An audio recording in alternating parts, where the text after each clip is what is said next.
The little girl's voice rang out across the parking lot like an alarm. Don't start your bikes. Don't start your bikes. Six Hells Angels bikers turned around. Their leather jackets shined in the California sun as a 5-year-old girl in big sneakers pointed at their motorcycles. Behind her, a tired-looking woman froze in fear. You don't yell at bikers. Everyone knows that. But the child had seen something. A man hiding by the bikes with something shiny in his hand. When the bikers checked, they felt scared. The brake lines on 3 bikes were cut all the way through. All of them would have crashed going fast on the highway. The little girl had saved their lives. And now someone wanted to hurt her for it. The late afternoon sun was beating down on Fairmount Park with strong heat that only Southern California has in September. Sarah Mitchell sat on an old bench with her phone on her knee. She was looking through job listings for the 3rd time that day. At 28 years old, she thought her life would be different, more stable, and less scary. The eviction notice folded in her purse felt heavy. She had 14 days before she had to leave her apartment. "Mama, look," 5-year-old Lily called from the playground. Her dark, curly hair bounced as she climbed across the monkey bars. Sarah looked up, forced a smile, and gave her daughter a thumbs up. Lily's old sneakers were 2 sizes too big. Sarah had bought them at Goodwill last month. They made Lily clumsy, but the little girl's face showed pure happiness. Sarah went back to her phone. Waitress job with minimum wage.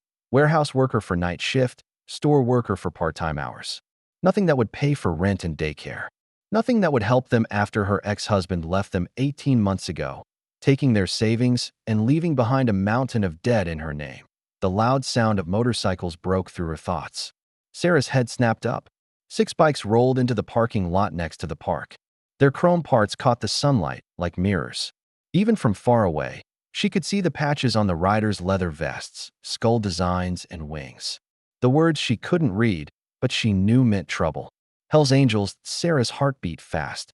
She stood up right away and called out, "Lily, honey, time to go." Her daughter usually didn't listen when she was having fun. But Sarah's voice must have been serious because Lily's head turned toward her. The bikers got off their motorcycles, laughing with each other. They didn't look dangerous, just middle-aged men in leather and jeans. Some had gray in their beards. But Sarah grew up in Riverside. She knew their reputation. She knew the stories. 5 more minutes, Lily begged, hanging upside down from a bar. "Now, baby." Sarah's voice had an edge that made Lily's face fall, but the little girl obeyed. She dropped to the wood chips below and walked slowly toward her mother. The bikers had spread out across the parking lot in a rough circle as they talked. One of them was a huge man with a braided beard and arms covered in old tattoos. He pulled out a pack of cigarettes. Another one was thinner and older with a shaved head. He was pointing at something on his phone, showing it to the others. They seemed relaxed and not threatening, just people taking a break. Sarah grabbed Lily's hand anyway, ready to walk toward their beat-up Honda Civic parked on the other side of the lot. That's when she noticed the other man. He was 50 yards away, partly hidden by a group of eucalyptus trees at the edge of the parking lot. He looked like he was in his late 20s or early 30s, wearing a plain black t-shirt and jeans. Nothing special about him except the way he kept looking over his shoulder as he crouched beside one of the motorcycles. Something about how he moved made Sarah nervous. The sneaky way he moved. The tension in his shoulders. She slowed down, watching. The man pulled something from his pocket, a tool or knife. From this far away, she couldn't tell. He bent lower. His arm moved in quick motions near the front wheel of the bike. "Mama, you're squeezing," Lily complained, pulling at her hand. Sarah loosened her grip, but didn't let go. She should keep walking. Should get Lily to the car and drive away. Whatever was happening wasn't her business. She had enough problems. But the man's behavior was wrong. Everything about it felt wrong.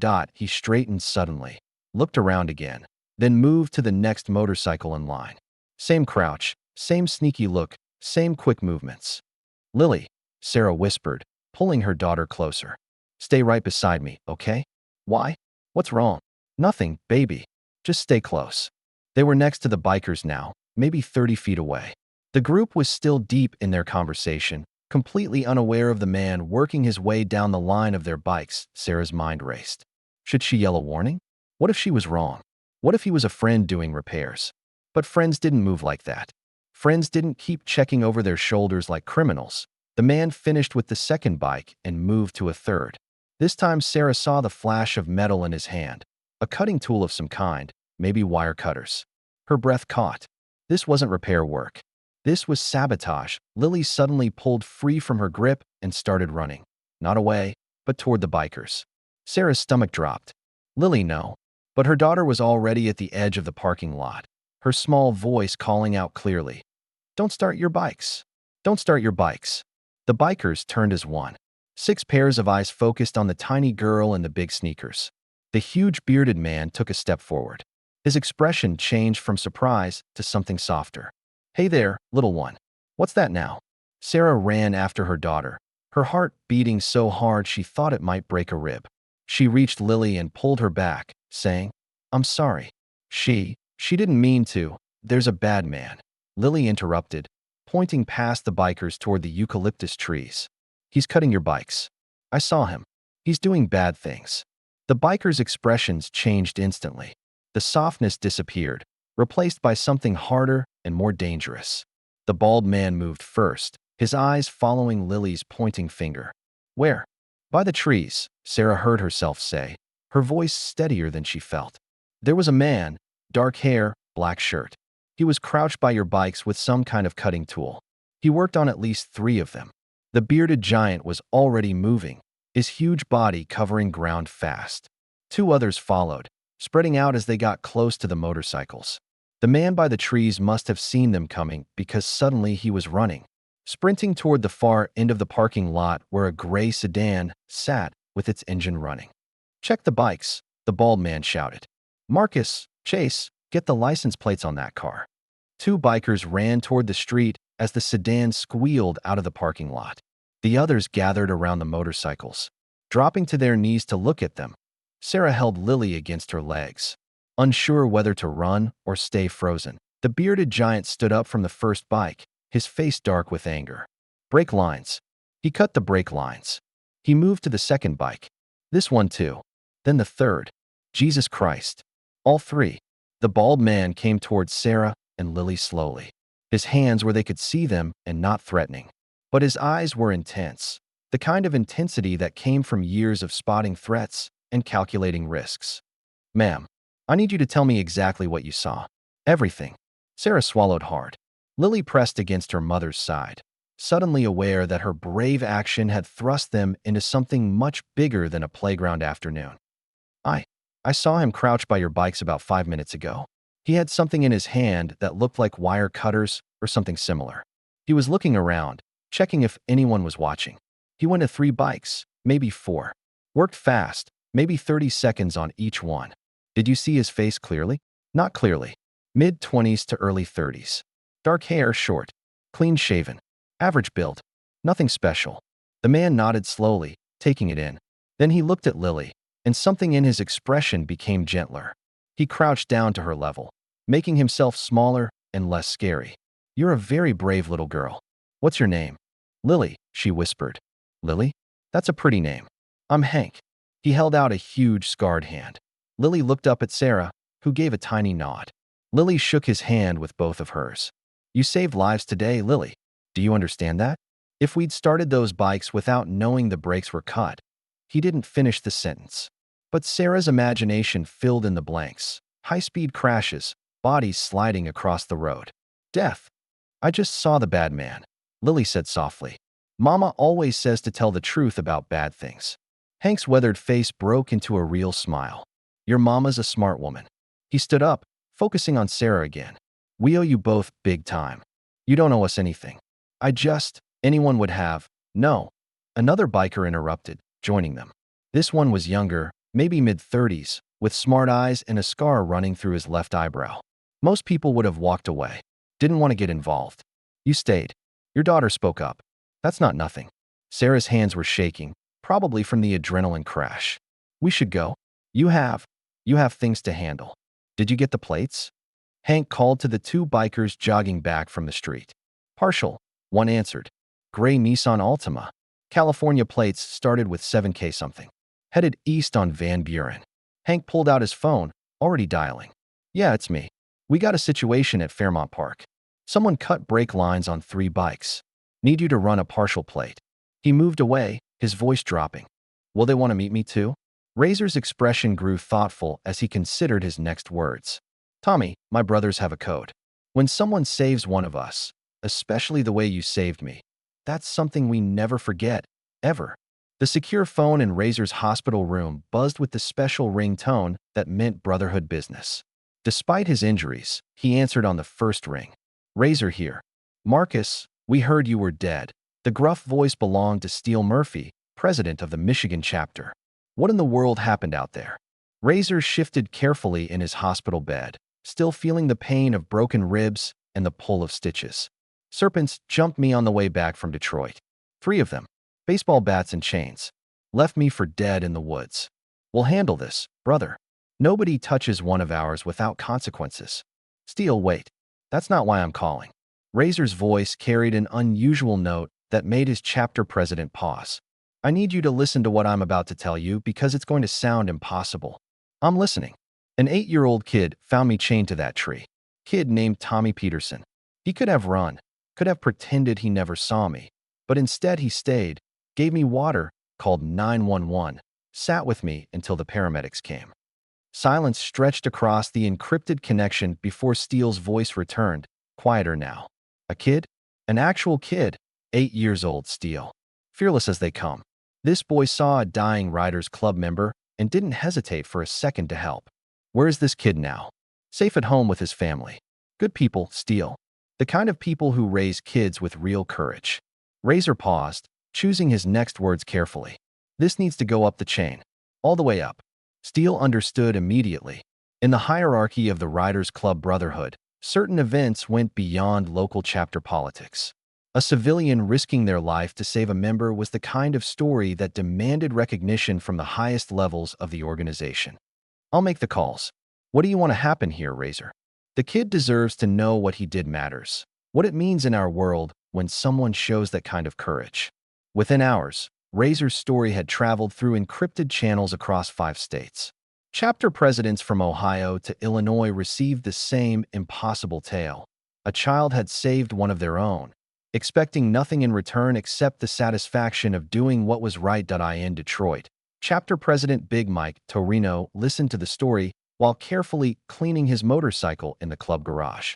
The ritual of maintenance helped him think through complicated situations, and this was definitely complicated.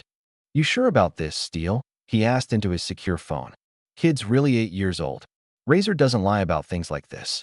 Says the boy's got more backbone than most prospects we've seen. What's the family situation? Working class. Father's a mechanic. Mother works at the school. Good people according to Razor. No agenda, no angle.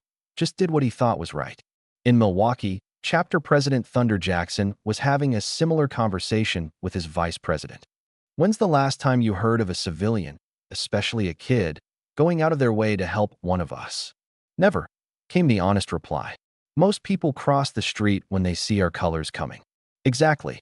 This Tommy Peterson kid didn't just help Razor. He showed the kind of respect for human life that we're supposed to protect. The conversations continued across the network, each chapter leader struggling with the same unprecedented situation.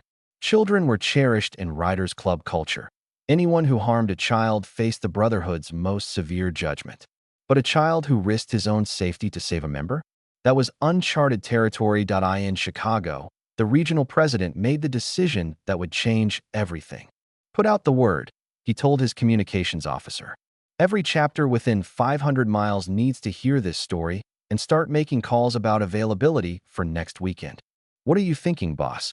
I'm thinking that Tommy Peterson needs to understand what he did. Needs to see what real brotherhood looks like when someone earns our respect.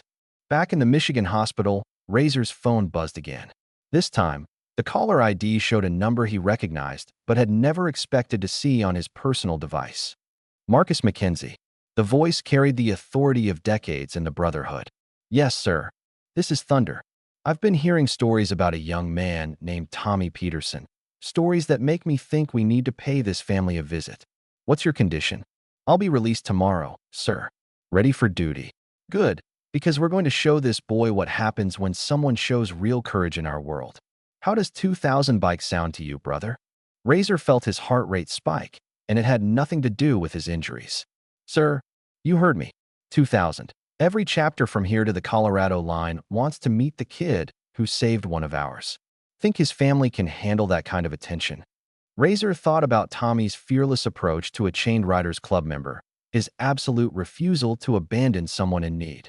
I think Tommy Peterson can handle just about anything, sir.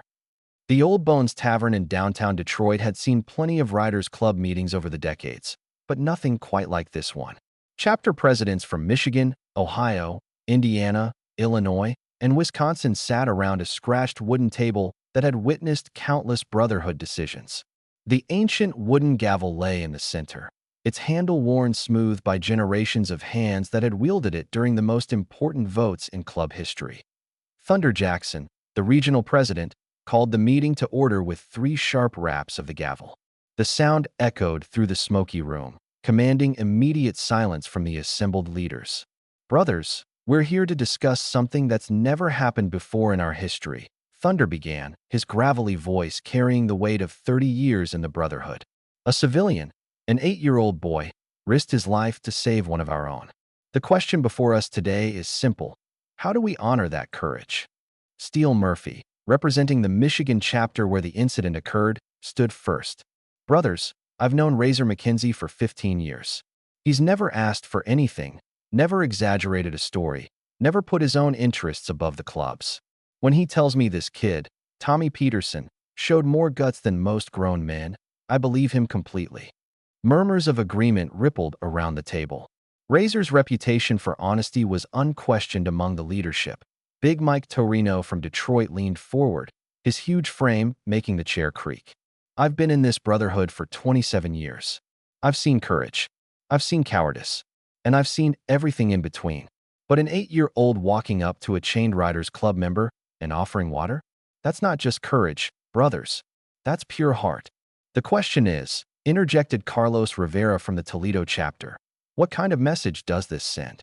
We start honoring civilians. Where does it end?" Thunder raised the gavel for silence. Carlos raises a fair point.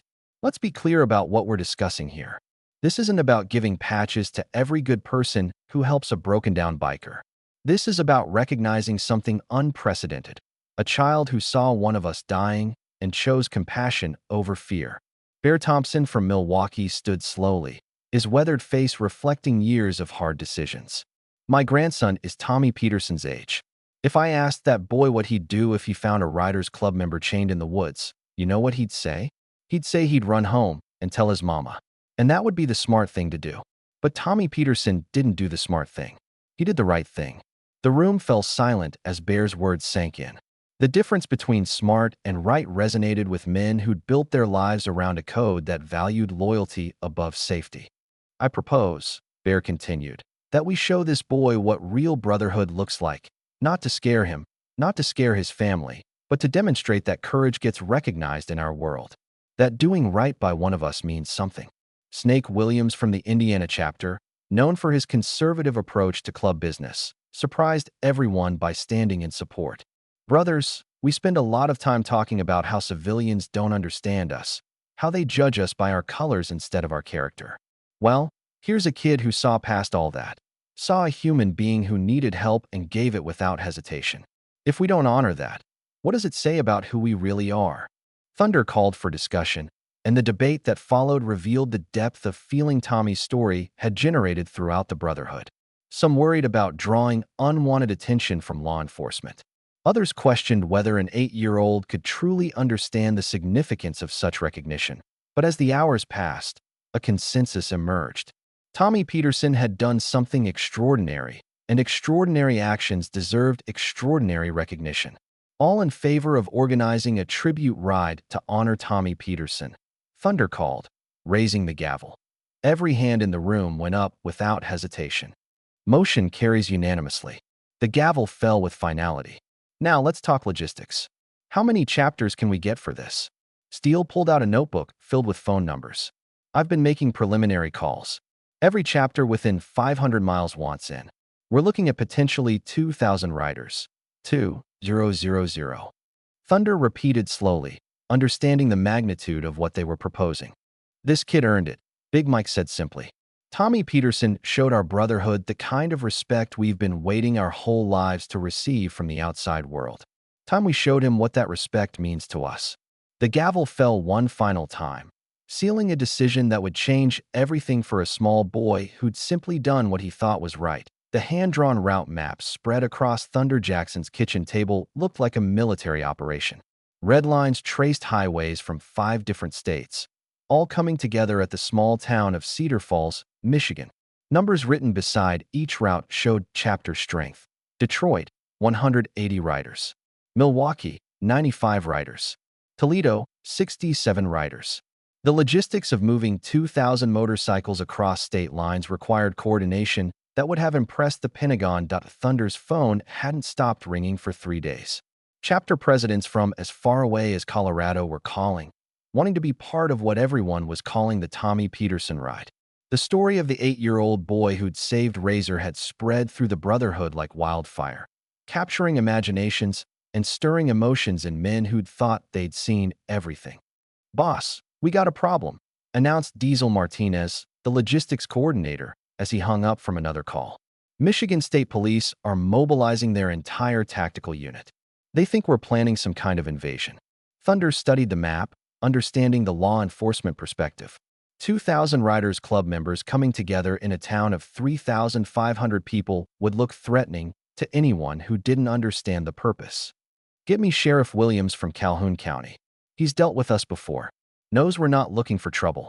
Meanwhile, 200 miles north in Cedar Falls, Mayor Patricia Henderson was having the worst week of her political career. Her phone hadn't stopped ringing since word leaked about the planned biker gathering. Half the calls were from terrified residents demanding she call out the National Guard.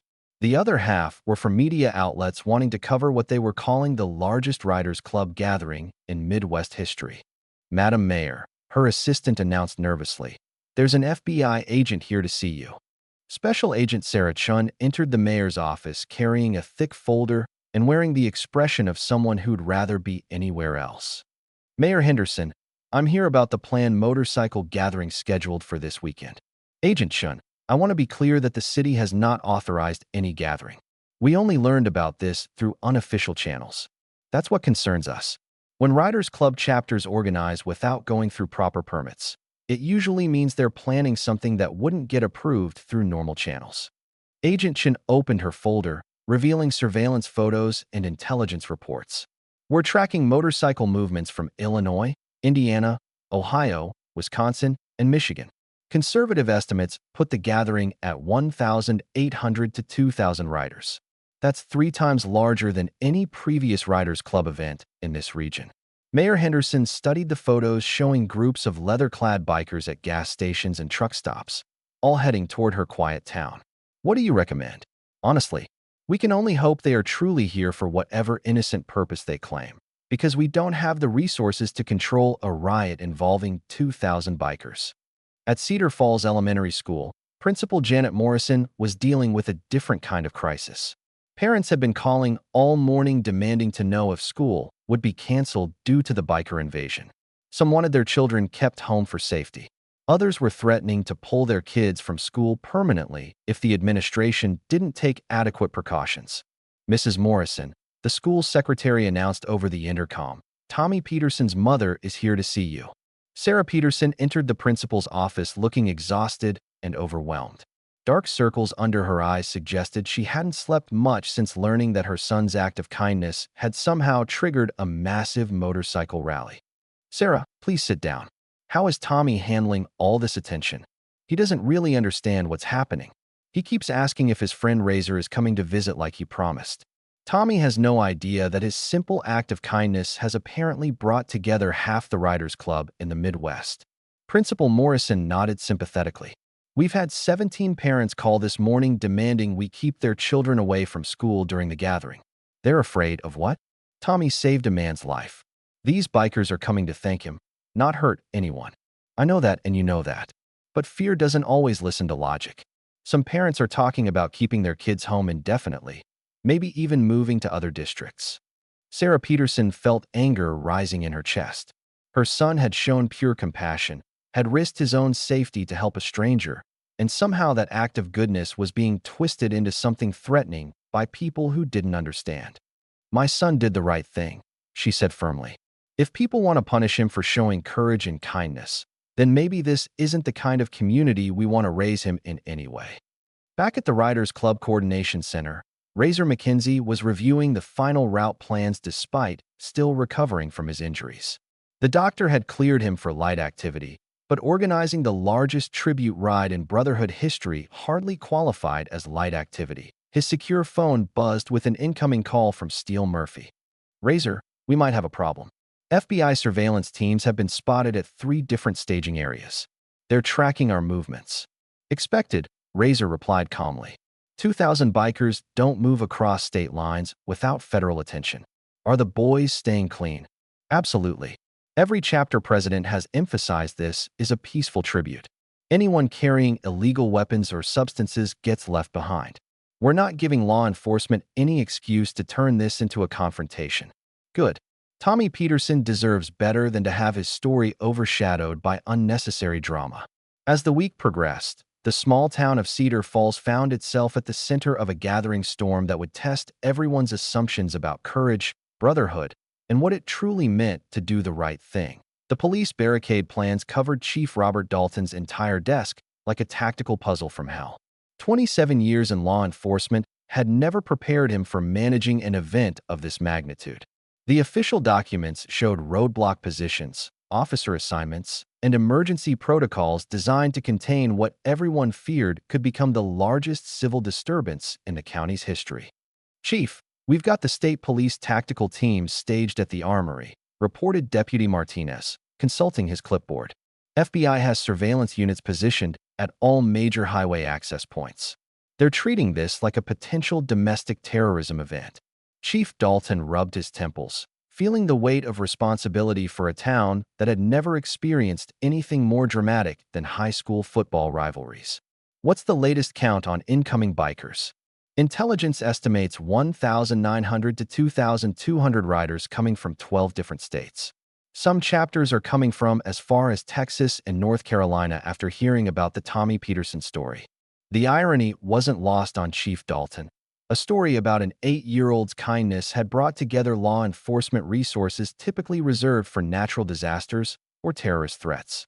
Fear had transformed an act of compassion into a perceived threat that required SWAT teams and federal intervention at Cedar Falls High School. The emergency town meeting had drawn the largest crowd in the building's history. The gymnasium overflowed with residents holding copies of the police barricade plans that had somehow leaked to the local newspaper. Fear hung in the air like smoke from a barely contained fire. Mayor Henderson stood at the podium, trying to maintain calm, while fielding increasingly agitated questions from constituents who'd never imagined their quiet town could become the center of national attention. Mrs. Patterson, I understand your concerns, the mayor said to an elderly woman waving a newspaper, but we have no evidence that these bikers intend any harm to our community. 2,000 Riders Club members. Mayor Henderson. Mrs. Patterson's voice shook with indignation. My granddaughter lives 3 blocks from where they're supposedly gathering. What if something goes wrong? What if they start drinking and fighting? What if innocent people get hurt? Murmurs of agreement rippled through the crowd. Tom Bradley, who owned the hardware store on Main Street, stood up with the authority of someone who'd lived in Cedar Falls his entire life. I'm boarding up my windows tomorrow morning, encouraging all the other business owners to do the same. Better safe than sorry. With respect, Tom, interjected Maria Santos, Tommy's 3rd-grade teacher. We're talking about men coming to honor a child who showed extraordinary courage. Maybe we should focus on that instead of assuming the worst. Easy for you to say, Maria. You don't have a business to protect. 2,000 bikers can cause a lot of damage, even if they don't mean to. Near the back of the gymnasium, Sarah and Jim Peterson sat quietly, watching their community tear itself apart over their son's act of kindness. The weight of unintended consequences pressed down on them like a physical burden. Tommy had saved a man's life, and somehow that simple act of human decency had become the catalyst for fear and division. Maybe we should leave town for the weekend, Sarah whispered to her husband. Take Tommy somewhere safe until this all blows over. Jim Peterson looked around at neighbors he'd known for 15 years, people who'd celebrated Tommy's birth, attended his birthday parties, cheered at his Little League games. Now those same neighbors were treating his son's heroism as if it were a dangerous disease that threatened their safety. No, Jim said quietly but firmly. Tommy did nothing wrong. We're not running away because other people choose fear over understanding. At the county sheriff's office, Sheriff Williams was fielding calls from state and federal agencies who seemed more interested in preventing embarrassment than protecting citizens. The FBI wanted backup plans for mass arrests. The state police wanted authorization to use non-lethal crowd control weapons. The governor's office wanted assurance that the situation wouldn't become a public relations nightmare. "Sheriff," his dispatcher announced over the radio, "we've got reports of motorcycle convoys forming at truck stops along I-94. State police count 400 bikes at the Kalamazoo staging area alone." Sheriff Williams studied the tactical map spread across his desk, trying to balance legitimate security concerns with the possibility that everyone was overreacting to what might be the largest gesture of gratitude in Riders Club history. Meanwhile, 30 miles outside Cedar Falls, Serpent chapter members Jake Morrison and Tony Ricci watched the first wave of Riders Club members arrive, their own motorcycles hidden behind the building. The rival gang had been planning retaliation against Razor for months, but the massive gathering presented an opportunity too perfect to ignore. "Look at all those colors," Morrison muttered, studying the parade of leather vests through binoculars. "Like shooting fish in a barrel." "Boss wants maximum impact," Ricci replied, checking his concealed weapon. "Hit them during their little tribute ceremony. Show everyone what happens when Riders Club members get soft." The stage was set for a confrontation that would test whether Tommy Peterson's simple act of kindness could survive the fear and violence that threatened to overwhelm it. Tommy Peterson sat on his bedroom floor, holding the necklace his grandmother had given him for his 7th birthday. Through his window, he could see neighbors boarding up their storefronts and hear the constant buzz of news helicopters circling overhead. The weight of everyone's fear pressed down on his 8-year-old shoulders like a heavy blanket he couldn't shake off. "Tommy, dinner's ready," his mother called from downstairs, but her voice carried tension he'd never heard before. He found his parents at the kitchen table, barely touching their food, while speaking in hushed voices that stopped suddenly when he entered the room.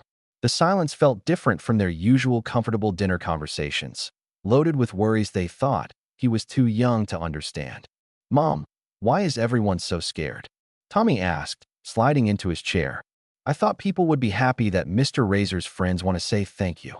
Sarah Peterson looked at her husband, searching for words that could explain adult fears to a child who'd acted with pure courage.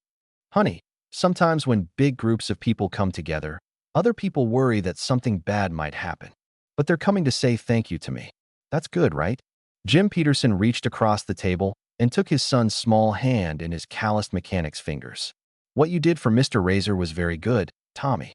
The problem is that some people don't understand that these bikers are really just regular people who happen to ride motorcycles. Like how people were scared of Mr. Razor because of his vest, but he was really nice. Exactly like that." Tommy fingered his grandmother's necklace, remembering the stories she'd told him about standing up for what was right, even when other people didn't understand.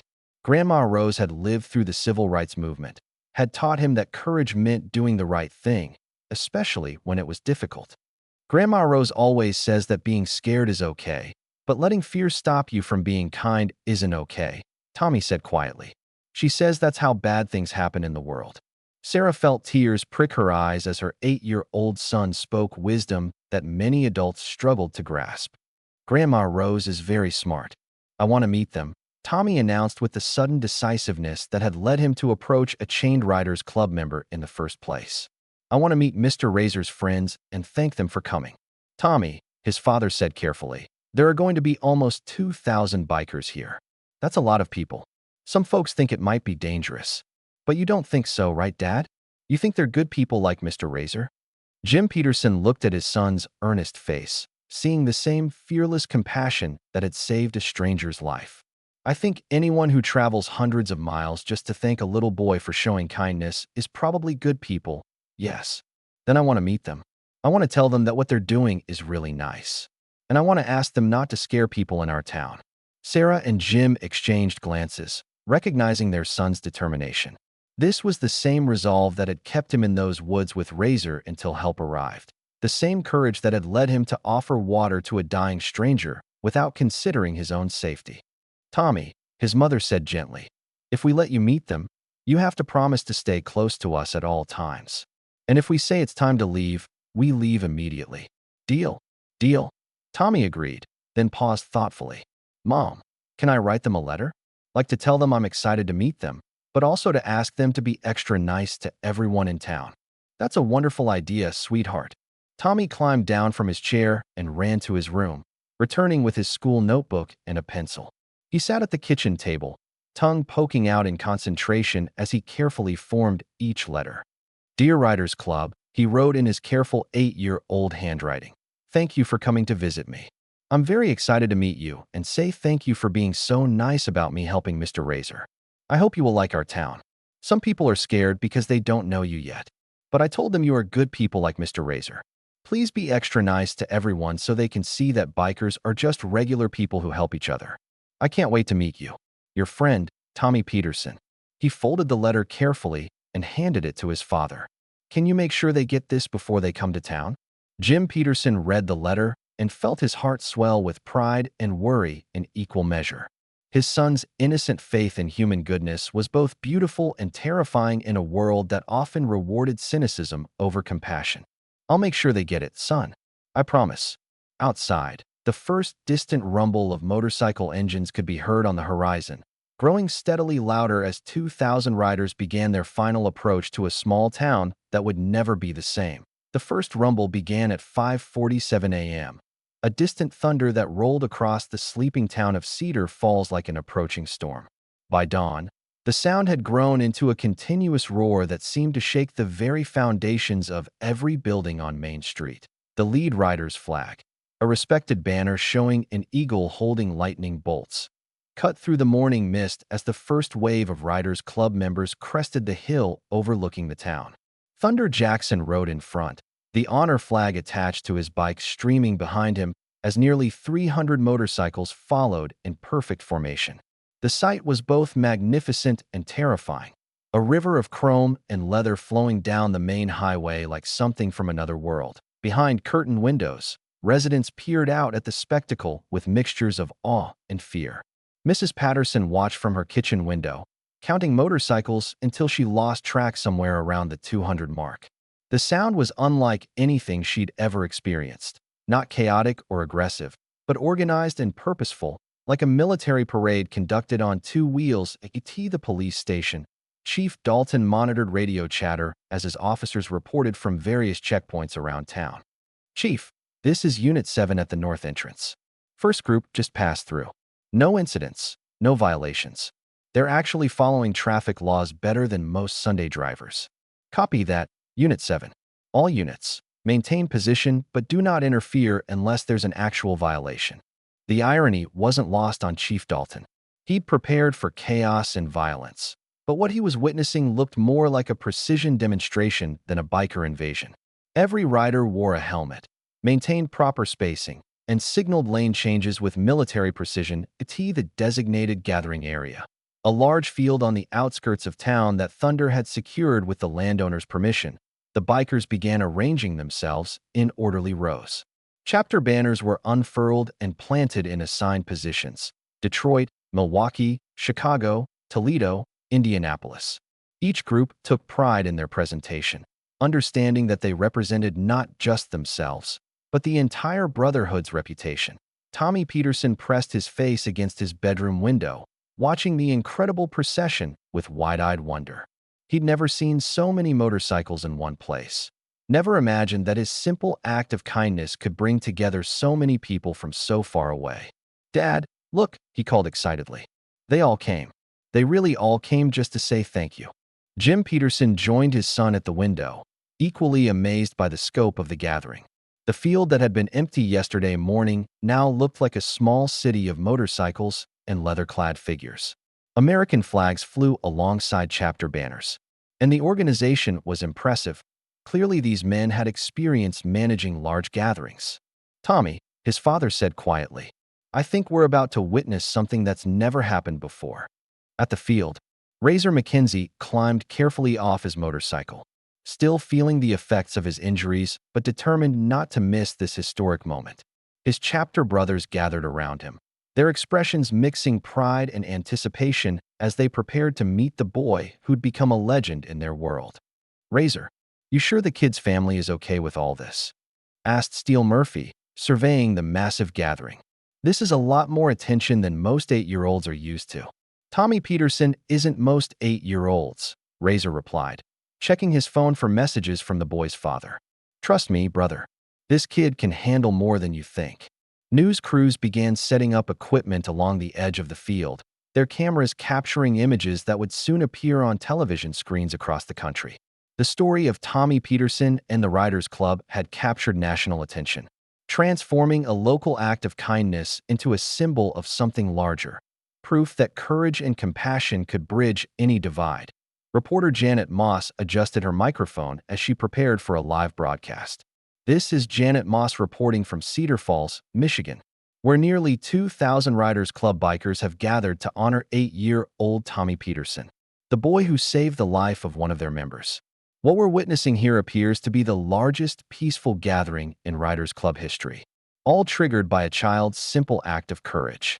In the distance, Tommy could see a small group of bikers walking toward his house, led by a familiar figure wearing a leather vest he recognized. Razor had kept his promise. He'd come back, and he'd brought his entire world with him. The sound of 2,000 motorcycle engines idling created a constant background hum that seemed to make the very air vibrate with anticipation.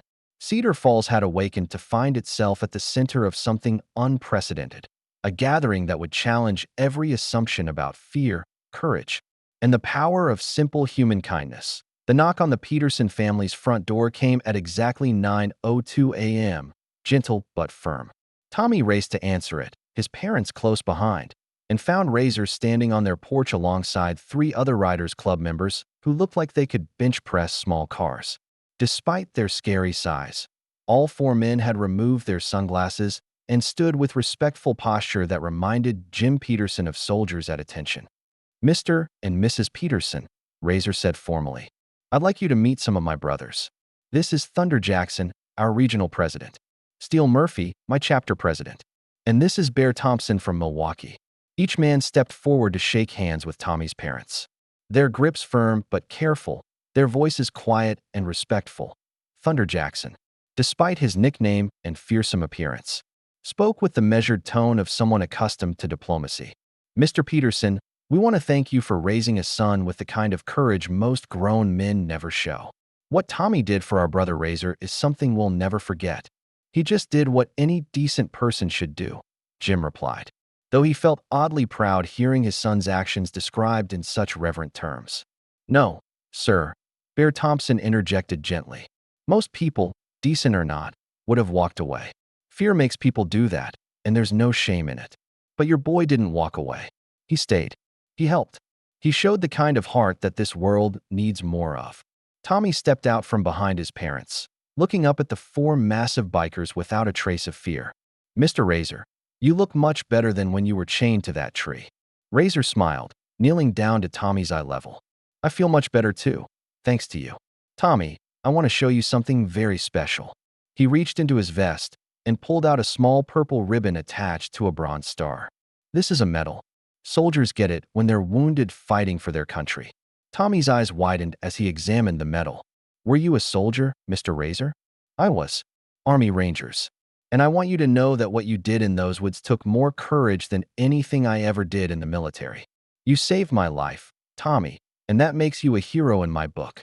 Thunder Jackson stepped forward, carrying something wrapped in soft leather. "Tommy, we brought you something. It's never been done before in our brotherhood's history, so this is pretty special."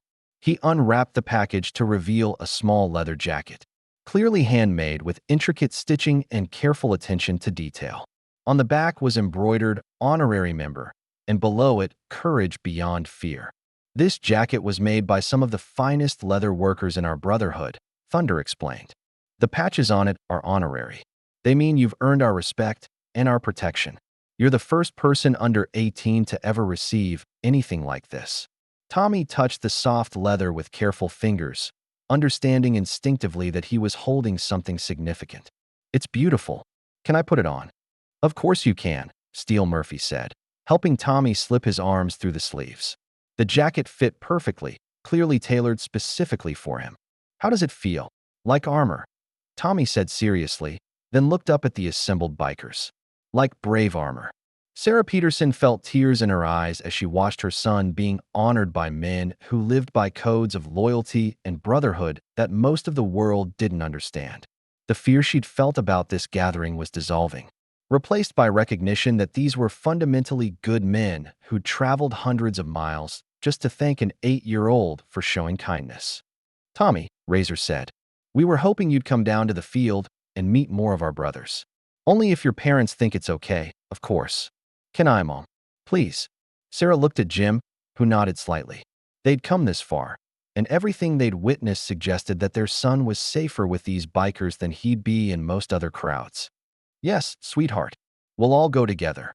As they walked toward the field where 2,000 motorcycles waited, Tommy noticed that people were coming out of their houses, watching from porches and yards with expressions that had shifted from fear to curiosity.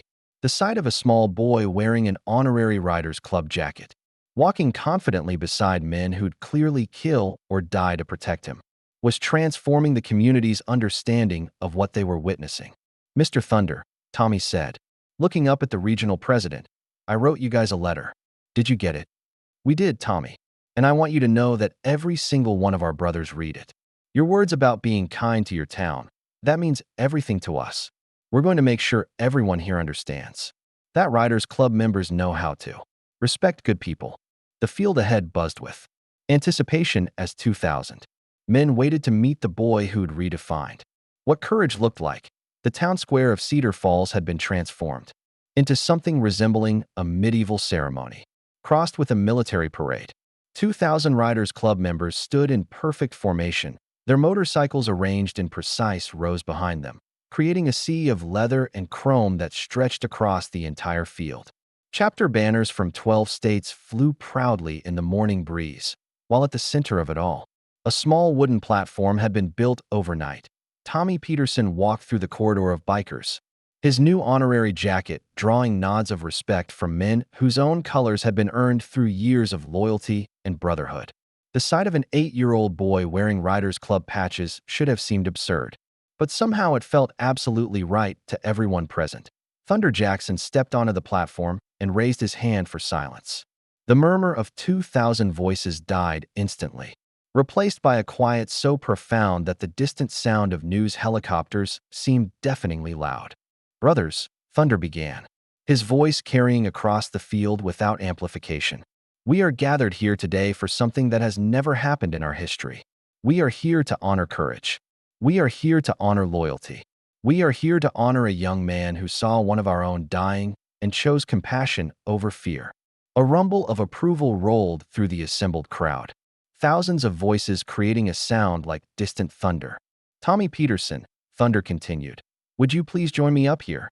Tommy climbed the wooden steps with his parents close behind, looking out over the massive gathering with wonder rather than fear.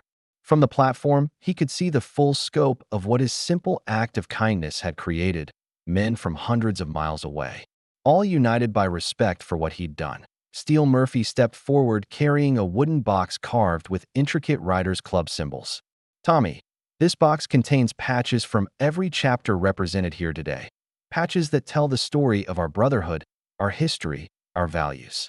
We want you to have them, not to wear, but to remember that courage creates connections between people who might never have met otherwise. Tommy accepted the box with both hands, feeling its weight. Thank you, but I have something for you too. He reached into his jacket pocket and pulled out a folded piece of paper, the letter he'd written the night before. I wrote this for all of you. My dad said he'd make sure you got it, but I wanted to read it to you myself. Thunder knelt down beside Tommy, offering him the microphone that had been set up for the ceremony. Tommy's voice, young and clear, carried across the field as he read his carefully written words. Dear Riders Club, thank you for coming to visit me. I'm very excited to meet you and say thank you for being so nice about me helping Mr. Razor. I hope you will like our town. Some people are scared because they don't know you yet, but I told them you are good people like Mr. Razor. Please be extra nice to everyone so they can see that bikers are just regular people who help each other. I can't wait to meet you. Your friend, Tommy Peterson. The silence that followed was profound. Hardened men who'd seen combat, survived street fights, and lived through decades of society's judgment found themselves moved by the simple words of a child who'd looked past their fearsome appearance and seen their humanity. Bear Thompson was the first to speak, his gruff voice carrying unexpected emotion. Brothers, I've been wearing these colors for 23 years. I've been proud of them every single day. But I've never been more proud to be in this brotherhood than I am right now, standing here being judged worthy of this boy's friendship. The crowd erupted in agreement, 2,000 voices joining in a cheer that could be heard throughout the town. But it wasn't the aggressive roar that many residents had feared. It was the sound of men honoring something pure and good, something that reminded them of why they joined a brotherhood in the first place. From her position at the edge of the crowd, reporter Janet Moss spoke quietly into her microphone. What we're witnessing here is unprecedented.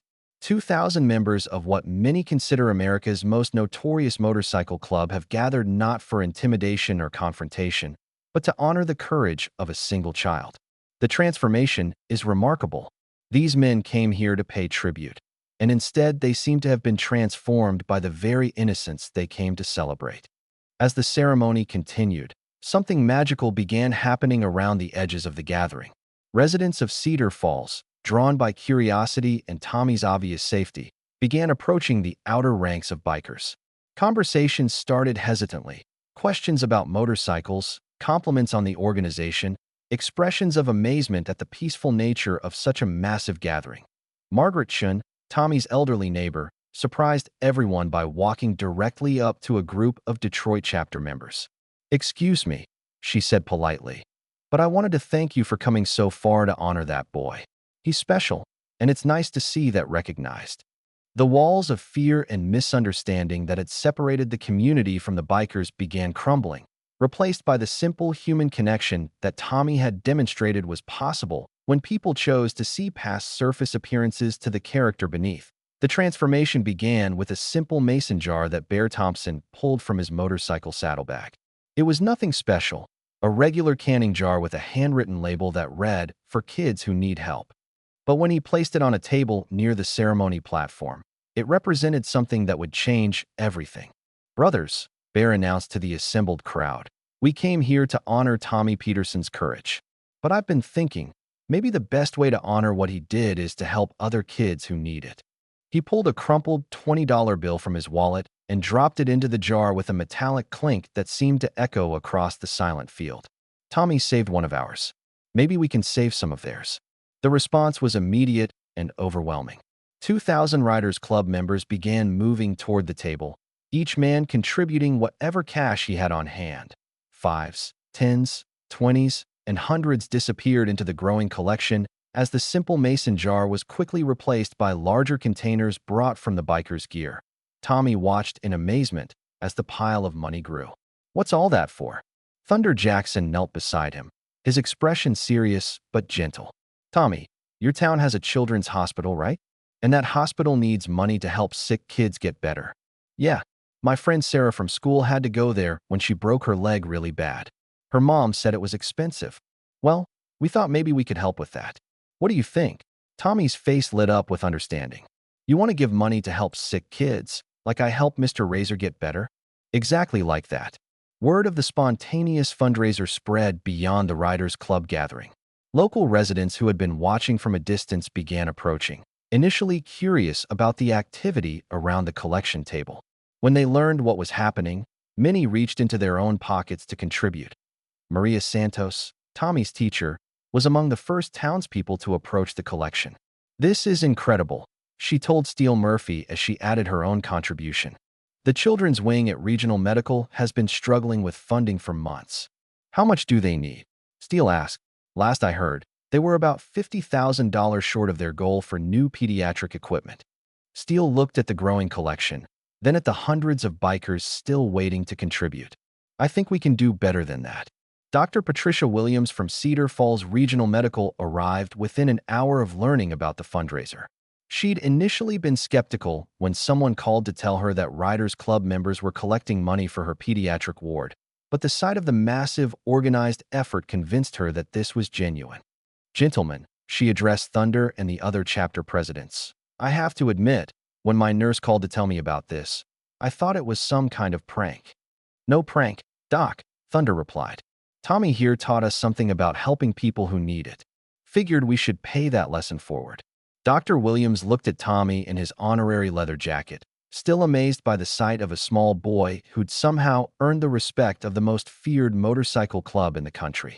Tommy, do you understand what these men are doing? They're helping sick kids get better, just like I helped Mr. Razor get better. That's right. And because of what you started, we're going to be able to buy equipment that will help hundreds of children over the years to come. As the collection continued, something remarkable happened. The artificial boundary between the Riders Club gathering and the Cedar Falls community dissolved completely. Townspeople who had been boarding up their windows the day before were now working alongside bikers to organize the fundraiser.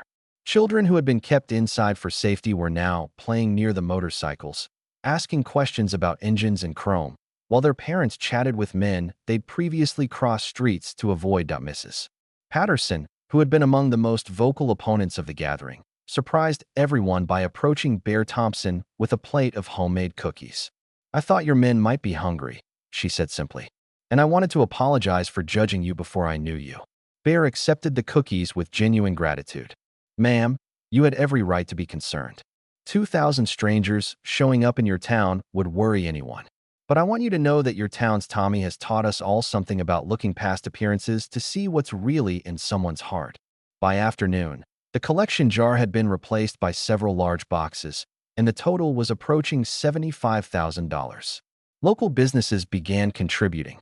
News crews were documenting the unprecedented cooperation between the community and the bikers, and plans were already being discussed for making this an annual event. Tommy stood in the middle of it all, his honorary Riders Club jacket making him look like the youngest peacemaker in history, watching his simple act of kindness ripple outward in ways he'd never imagined possible. The threatening note was crude, written in block letters on a piece of torn cardboard and shoved under the windshield. Wiper of Thunder Jackson's motorcycle. The message was brief but clear. Your little hero party ends today. Serpents don't forget. Serpents don't forgive. Thunder examined the note with the calm professionalism of someone who'd faced threats before, but the presence of 2,000 bikers and hundreds of civilians changed the equation significantly. This wasn't just about brotherhood business anymore. Innocent people, including an 8-year-old boy, were now potential targets. When did you find this? He asked Bear Thompson, who had discovered the note during a routine security sweep of the motorcycle parking area. 10 minutes ago. Already swept the perimeter, found tire tracks near the back fence that don't match any of our bikes. Recent, maybe 30 minutes old. Steele Murphy joined them, his expression grim as he read the threatening message. Serpents have been gunning for revenge ever since we shut down their meth operation in Detroit last year. Razor's beating was just the beginning. They know about the kid. Everyone knows about the kid now. National news, social media, the whole works. Serpents see this gathering as weakness. Riders Club members going soft, caring more about public relations than settling scores. Thunder looked across the field where Tommy Peterson was showing a group of younger bikers how to skip stones in the small pond at the edge of the property. The sight of hardened men laughing as an 8-year-old taught them a simple childhood game would have been heartwarming under different circumstances. We could pack up and leave, suggested Carlos Rivera from the Toledo chapter. Take the heat away from the town and the kid. And show the Serpents that threatening civilians gets them what they want. Bear shook his head. That sets a precedent we can't live with. Razor McKenzie, who had been quiet during the discussion, finally spoke up. They're not just threatening me anymore. They're threatening Tommy, his family, this whole community. That crosses a line. Agreed, Thunder said. But we need to be smart about this. We've got civilians everywhere, news cameras recording everything, and local law enforcement already nervous about our presence. Whatever the Serpents are planning, we handle it without turning this into a war zone. Agent Sarah Chun appeared beside their group with the quiet efficiency of someone who'd been monitoring the situation from a distance. Gentlemen, we need to talk. Thunder sized up the FBI agent, recognizing the type of federal law enforcement officer who preferred cooperation to confrontation. Agent Chun, let me guess, you've been tracking Serpent's movement in the area. 3 stolen motorcycles reported in Grand Rapids this morning. Serpent's colors spotted at 2 different gas stations along Highway 94. They're coming, and they're coming armed. Recommendations? Agent Chin glanced toward Tommy, who was now teaching several bikers how to make paper airplanes from napkins left over from lunch. Evacuate the civilians, all of them, right now. And abandon the kid who saved one of our own. Steele's voice carried an edge that made Agent Chun take a step back. That's not how this brotherhood works. Mr. Murphy, I understand your loyalty, but we're talking about potential violence involving automatic weapons in a crowd that includes children and elderly residents. My job is to prevent casualties. Thunder looked around at the scene that had developed organically throughout the day. Townspeople were mingling freely with bikers. Children were playing safely among motorcycles worth more than most people's cars, and elderly residents were sharing stories with men who looked like they'd stepped out of their worst nightmares, but acted like protective grandfathers. Agent Chun, what if we work together on this? Your people have the surveillance and intelligence. Our people know how serpents think and fight. Maybe we coordinate a response that protects everyone. You're suggesting a joint operation between federal law enforcement and a motorcycle club. I'm suggesting that sometimes unusual problems require unusual solutions. Thunder handed her the threatening note. Serpents made this about more than brotherhood business when they threatened civilians. That makes it your problem too. Agent Chin studied the crude message, understanding the implications. Federal law enforcement had been monitoring the Riders Club gathering, expecting trouble from within, but external threats against civilians changed their mandate entirely. What do you have in mind? Early warning system. Your surveillance tells us when and where they're coming. Our tactical knowledge tells us how they'll try to attack. We coordinate a response that neutralizes the threat without endangering civilians. Across the field, Tommy Peterson looked up from his paper airplane demonstration and waved at the group of adults having their serious conversation. His innocent smile reminded everyone present what they were really fighting to protect. Not just a child's safety, but the possibility that courage and kindness could still triumph over fear and hatred. All right, Agent Chin said finally. Let's see if we can make this work. But the moment civilians are in immediate danger, we evacuate everyone. Deal? Deal. Thunder agreed, already formulating plans that would test whether an unlikely alliance could protect something precious and fragile from forces that wanted to destroy it. The hastily painted banner stretched across the front of the town hall, its message simple but powerful. Cedar Falls stands with Tommy and our visitors. Mayor Henderson had commissioned it after receiving dozens of calls from residents who'd spent the day interacting with the Riders Club and discovered that their fears had been unfounded. When the first shots rang out at 3:47 p.m., the banner became a symbol of something much more significant than anyone had intended. Tommy Peterson was autographing motorcycle gas tanks with a permanent marker when the sharp crack of rifle fire echoed across the field. The sound was unmistakable to the many veterans among the Riders Club members, and their response was immediate and coordinated. Get down. Thunder Jackson's voice boomed across the gathering as 2,000 bikers and hundreds of civilians dropped to the ground in unison. Tommy found himself suddenly surrounded by a protective circle of leather-clad bodies as Riders Club members formed human shields around every civilian in the area. The attack came from 3 directions at once, just as Agent Chin's intelligence had predicted. Serpent's gang members on stolen motorcycles roared toward the gathering from the northeast and west, automatic weapons firing wildly into the crowd. Their plan was simple: create maximum chaos, inflict maximum casualties, and escape in the confusion. What they hadn't counted on was the military precision with which the Riders Club responded. Razor McKenzie, his Army Ranger training taking over despite his recent injuries, coordinated the northern defense. Serpents coming from the tree line, civilians behind the platform now. Bear Thompson and his Milwaukee chapter took the eastern approach, using parked motorcycles as cover while directing terrified townspeople toward the safety of the town hall. His voice carried the authority of someone accustomed to life-or-death situations. Stay low. Move to the building. We've got you covered. The Western assault was met by Steele Murphy's Michigan chapter, who formed a living wall between the attackers and a group of children who'd been playing near the pond. Several bikers took bullets meant for civilians, their bodies absorbing rounds that would have otherwise struck innocents. Agent Chin coordinated with local law enforcement from her position behind a police barricade, calling in tactical support while marveling at the Riders Club's disciplined response. This is Agent Chun. We have civilian protection protocols in effect. Riders Club members are providing defensive cover for noncombatants. Tommy Peterson, pressed flat against the ground with Razor's body shielding him from above, could hear the terrible sounds of the battle raging around him. But what struck him most was the calm voice of the man protecting him. "It's okay, Tommy. These are bad men trying to hurt good people, but we're not going to let that happen.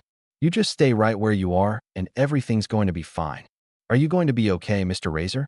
"I'm going to be just fine, son. We all are." The firefight lasted exactly 11 minutes and 37 seconds. When the last serpent fell or fled, the field looked like a battlefield, but the casualty count told a remarkable story. 17 Riders Club members wounded, 3 seriously. 0 civilian casualties. The bikers had quite literally used their bodies as shields, absorbing gunfire meant for people they'd met only hours earlier.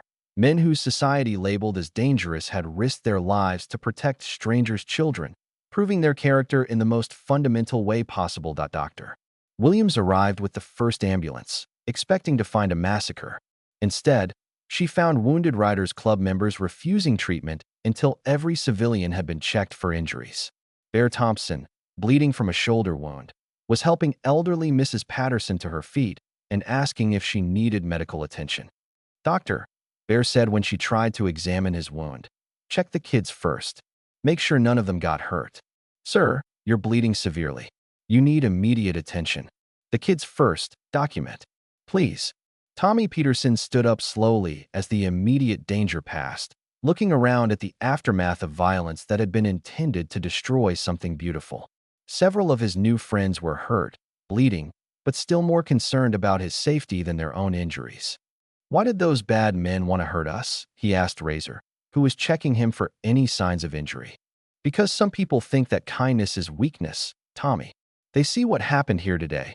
People from different worlds coming together, being good to each other, and it makes them angry. They want to prove that fear is stronger than love. But they're wrong, aren't they?" Razor looked around at the scene surrounding them. Riders Club members were tending to wounded townspeople. Civilians were bringing water and first aid supplies to injured bikers. The community that had been afraid of these men 12 hours earlier was now working alongside them to care for the wounded and comfort the traumatized. "Yeah, Tommy," Razor said with absolute certainty. "They're wrong. And what happened here today proved it." The banner still hung across the town hall, torn by bullet holes, but still readable. Its message now carried weight that its creators never could have imagined. Cedar Falls truly did stand with Tommy and their visitors, in the most literal sense possible. The acrid smell of gunpowder hung in the air as sirens wailed in the distance, but the field had fallen into an eerie calm. Smoking bullet casings littered the ground like deadly confetti, physical reminders of violence that had tried and failed to destroy something beautiful. Tommy Peterson picked up one of the brass casings, turning it over in his small hands as he tried to understand how something so small could cause so much hurt. "Don't touch those, son," said Deputy Martinez gently, kneeling beside Tommy. "They're evidence now." "Evidence of what?" "Evidence that some people choose hate over hope, but also evidence that other people choose to protect what matters, no matter the cost." Around them, the aftermath of the battle revealed the true character of everyone involved.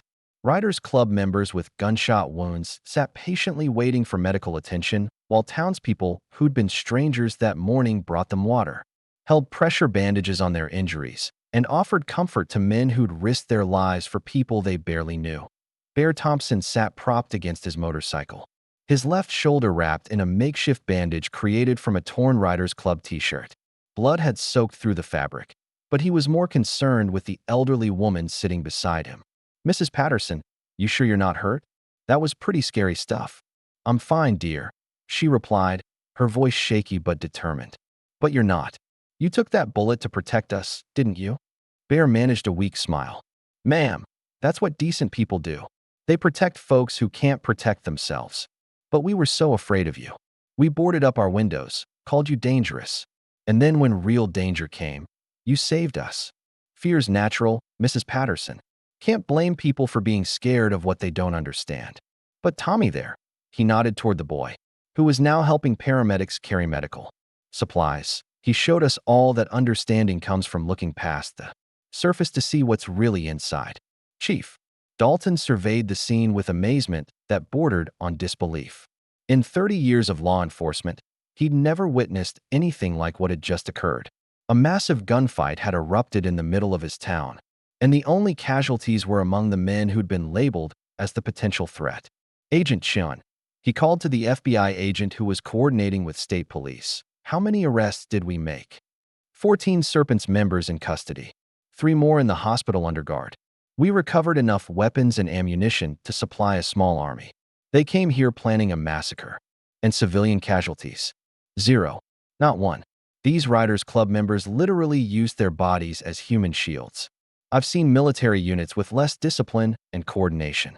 Tommy Peterson approached the group of officials, still wearing his honorary leather jacket despite his parents' gentle suggestions that he might want to take it off given the circumstances. Officer Chun, he said politely, are the bad men going to jail now?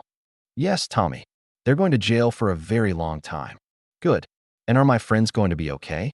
Mr. Bear is hurt pretty bad. Agent Chun knelt down to Tommy's level, studying the remarkable child who'd somehow become the catalyst for one of the most unusual law enforcement situations in FBI history. Your friends are going to be fine, Tommy. They're tough, and they had something worth fighting for. That makes all the difference. What did they have worth fighting for? You, Tommy, and your family, and everyone in this town who showed them kindness today. Sometimes when people prove they're worth protecting, other people find strength they didn't know they had. Dr. Williams finished treating the last of the wounded Riders Club members and found herself surrounded by men who should have been her patients but instead kept asking about the well-being of others. Gentlemen, she announced to the group, I need to say something.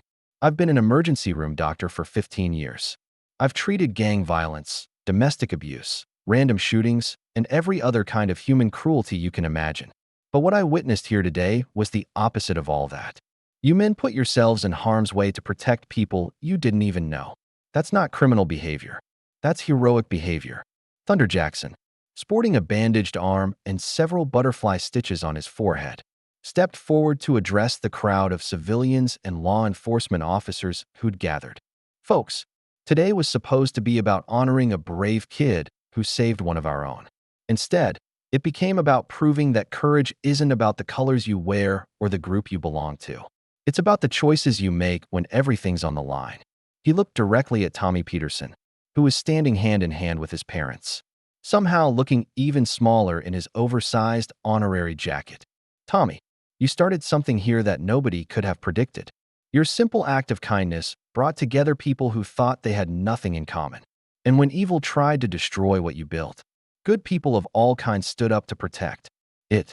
The smoking bullet casing in Tommy's pocket would become a permanent reminder that sometimes the most beautiful things in life are born from the ashes of the worst that humanity has to offer, and that courage, once awakened, has the power to transform everything it touches. The community quilt began as a simple gesture from Martha Henderson, the mayor's wife, who arrived at the field 3 days after the attack, carrying her sewing basket and a determined expression.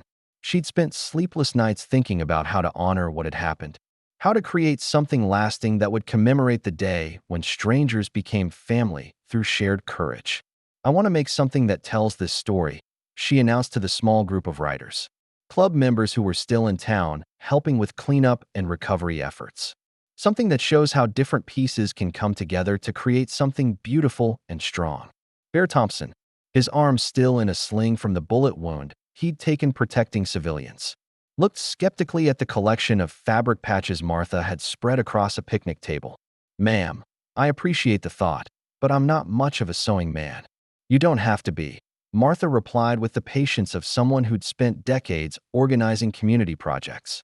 You just have to contribute something that represents who you are, a patch from your vest maybe, or something from your motorcycle. I'll do the sewing. Within hours, word of Martha's project had spread throughout both the remaining Riders Club members and the local community. People began arriving with contributions that told the story of their transformation from fear to understanding. Mrs. Patterson brought a piece of the apron she'd been wearing when she first offered cookies to the bikers, explaining, "This represents the moment I stopped being afraid and started being grateful." Tommy Peterson contributed a corner of his honorary Riders Club jacket, carefully cut by his mother after he insisted it was the right thing to do. "So everyone can remember that being brave brought all these people together," he explained seriously. Steele Murphy removed a small patch from his motorcycle jacket, one that commemorated his military service in Vietnam. "For brotherhood that crosses all boundaries," he said simply. Principal Morrison donated fabric from the Cedar Falls Elementary School banner, while Dr. Williams contributed a piece of surgical scrub that had been worn during the treatment of wounded bikers.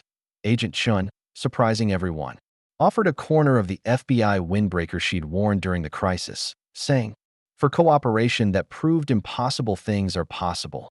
As Martha worked on the quilt throughout the week, her dining room became an unofficial community center where unlikely friendships continued to develop. Riders Club members who'd planned to leave after the ceremony found reasons to extend their stay, helping with everything from hospital visits to grocery runs for elderly residents who'd been affected by the trauma.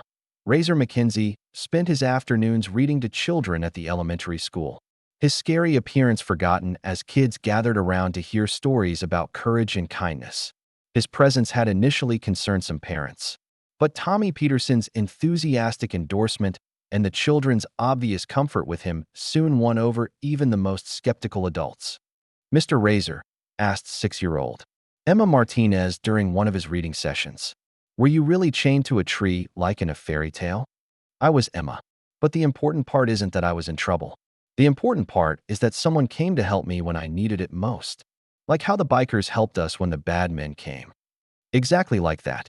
Sometimes the people who look scary on the outside are the ones who do the bravest things when it matters. The quilt grew larger each day as more community members contributed pieces of their story. The local newspaper donated fabric from their special edition covering the events. The fire department contributed material from uniforms worn during the emergency response. Even some of the arrested Serpents gang members, through their court-appointed attorneys, sent pieces of clothing from before their criminal involvement, asking that their contribution represent redemption and the possibility of choosing a different path. Martha arranged the patches with careful attention to their symbolic relationships. Tommy's honorary Riders Club patch was placed at the center, surrounded by contributions from both bikers and townspeople in patterns that showed how individual courage had created expanding circles of connection and understanding. "Each patch tells part of the story," she explained to a reporter documenting the project. "But together they tell the whole story. How fear can be overcome by understanding, how strangers can become family, how one child's courage can change an entire community." The finished quilt measured 8 feet by 12 feet, large enough to serve as a wall hanging in the town hall. Its pattern resembled a sunburst with Tommy's contribution at the center and rays of community connection extending outward in all directions. The colors ranged from the black leather of motorcycle patches to the bright primary colors of school banners, from the sterile green of medical scrubs to the deep blue of police uniforms. When the quilt was finally completed and hung in the town hall, it became more than just a commemoration.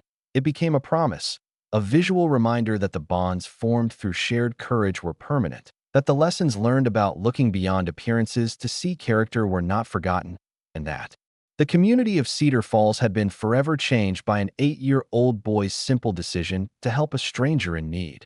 Visitors came from surrounding towns to see the quilt and hear the story it represented.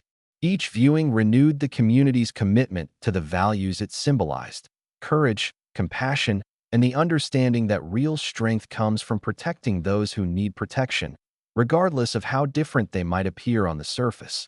The foundation charter for Tommy's Children's Fund was signed on a warm September morning, 6 months after the events that had transformed Cedar Falls from a quiet town into a symbol of hope recognized across the nation. The legal documents establishing the charity bore signatures from Riders Club chapter presidents, local business leaders, medical professionals, and federal law enforcement officials, a combination that would have seemed impossible before an 8-year-old boy had shown them what courage looked like.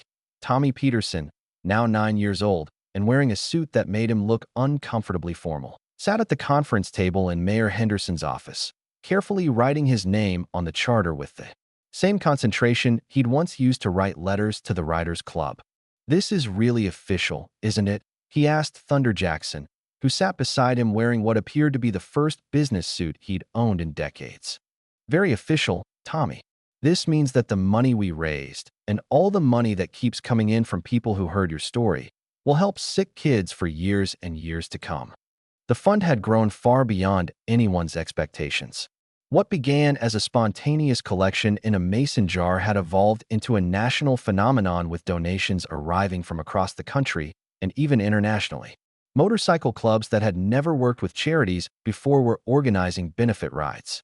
Children's hospitals were implementing Tommy Peterson protocols that emphasized treating all visitors with dignity regardless of their appearance. Dr. Williams, now serving as the fund's medical advisor, reviewed the preliminary budget projections. "We're looking at approximately $400,000 in the first year alone. That's enough to purchase the pediatric equipment we needed, establish an emergency assistance program for families facing medical crisis, and fund research into children's trauma recovery." Agent Chun, who had become an unlikely advocate for community policing initiatives inspired by the Cedar Falls cooperation, added her perspective. "The Department of Justice is studying what happened here as a model for how law enforcement can work with community groups that have traditionally been viewed as adversarial. Your story, Tommy, is changing how we think about public safety and community protection." Razor McKenzie, who had officially retired from active Writers' Club duties to work full-time with the foundation, smiled as he watched Tommy struggle with the oversized pen required for legal documents. In the months since the attack, Razor had discovered a calling he'd never expected, working with children who'd experienced trauma, helping them find courage in the face of fear. "Tommy," Razor said gently, "do you remember what you told me in the hospital about helping people being what you're supposed to do?" "Yeah, Mom always said that." "Well, now thousands of people are learning that same lesson because of what you started. Kids who are scared in hospitals are getting help because you weren't scared in the woods." The Foundation's first major initiative was already underway. Children's hospitals in 12 states had received grants to establish Courage Corners, spaces designed specifically for young patients to meet with volunteers who'd overcome their own fears and traumas. Many of these volunteers were Writers' Club members who discovered an unexpected talent for helping children find strength during difficult times. Principal Morrison, representing the educational component of the foundation, outlined their plans for school programs. "We're developing curriculum that teaches children about looking beyond appearances to see character." Tommy's story becomes a case study in how individual courage can create positive change in entire communities. The documentary film crew that had been following the story since the original gathering was finishing their project, with proceeds designated for the foundation. Director Maria Santos had initially come to Cedar Falls expecting to film a story about motorcycle club culture, but had instead captured something much more significant: the documentation of how prejudice could be overcome through personal connection and shared values. "Tommy," Director Santos asked during a break in the charter signing ceremony, "what do you want people to learn from your story?" Tommy considered the question with the seriousness that had become characteristic of him since becoming an accidental public figure. "I want them to learn that scary-looking people aren't always scary, and that helping somebody who needs help is always the right thing to do, even if you're scared." "And what do you want to be when you grow up?" "I want to help people like Mr. Razor helps people now.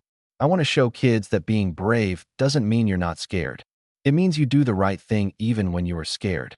The charter signing concluded with photographs that would appear in newspapers across the country.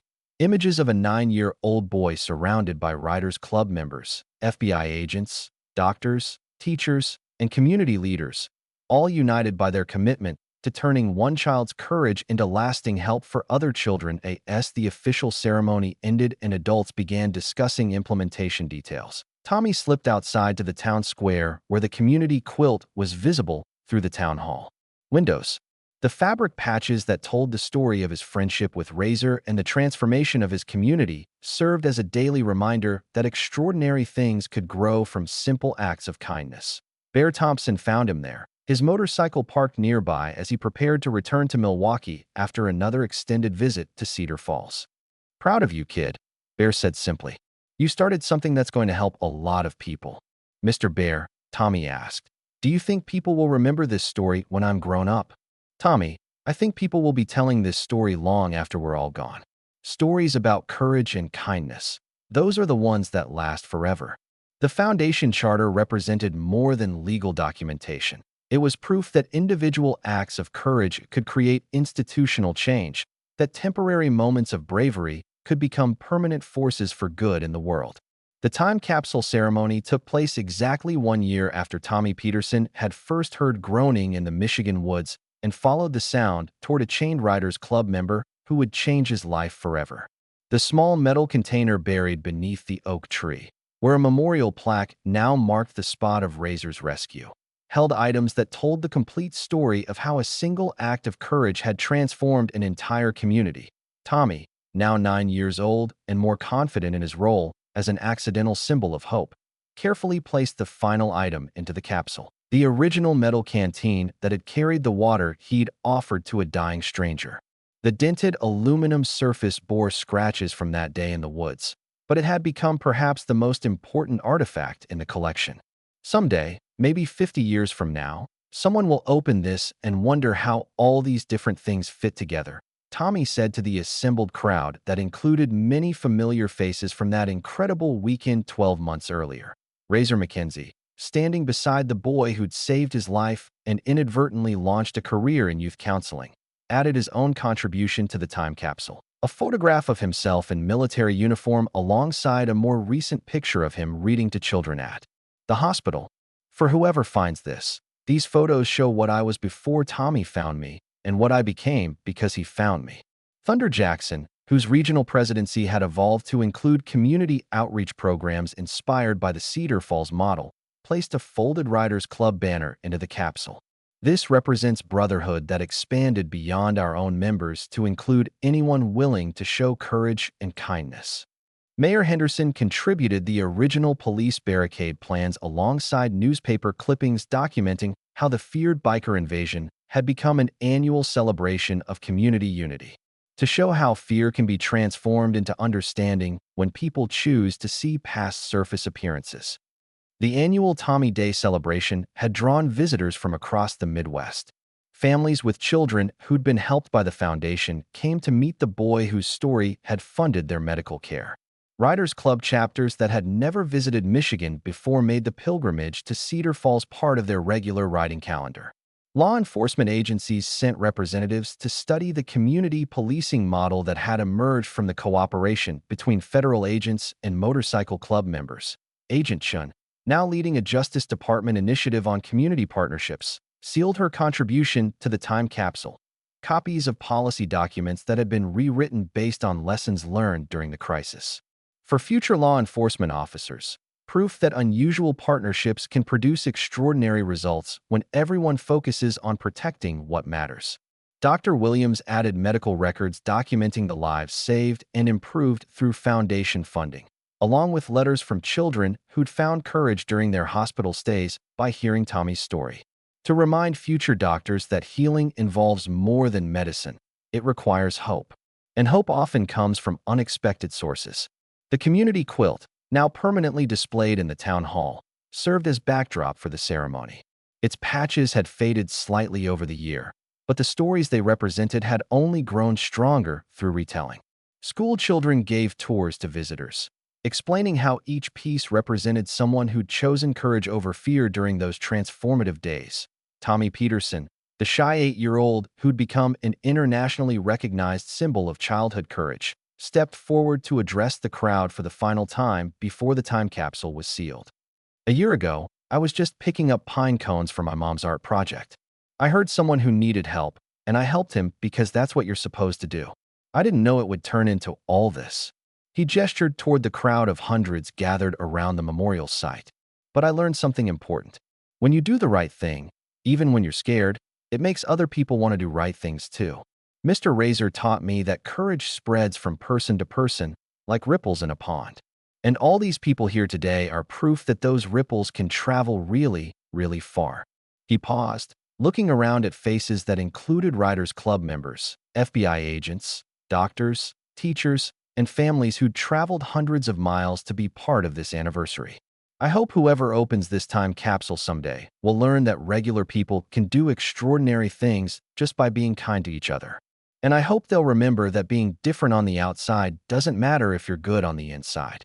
As the time capsule was lowered into the ground beneath the oak tree, Thunder Jackson began the traditional Riders Club salute for fallen brothers, but modified it to honor something different: the death of prejudice and the birth of understanding. 2,000 motorcycle engines revved in unison, their thunder rolling across Cedar Falls one final time as a blessing rather than a threat. Tommy Peterson walked home that evening past storefronts that still displayed photos from the previous year's gathering, past the town hall, where the community quilt reminded everyone daily of their transformation, past neighbors who waved and smiled because they'd learned that courage was contagious and kindness was powerful. In his bedroom that night, he carefully placed the medal on his nightstand beside the necklace his grandmother had given him, two symbols of courage from different generations, reminding him that bravery wasn't about size or strength. It was about choosing to help when help was needed, regardless of the cost. The story of the little boy who stumbled upon a Riders Club member chained to a tree had ended exactly where it began, with a child who understood that doing the right thing was always worth the risk, and whose simple act of compassion had proven that individual courage could indeed change the world.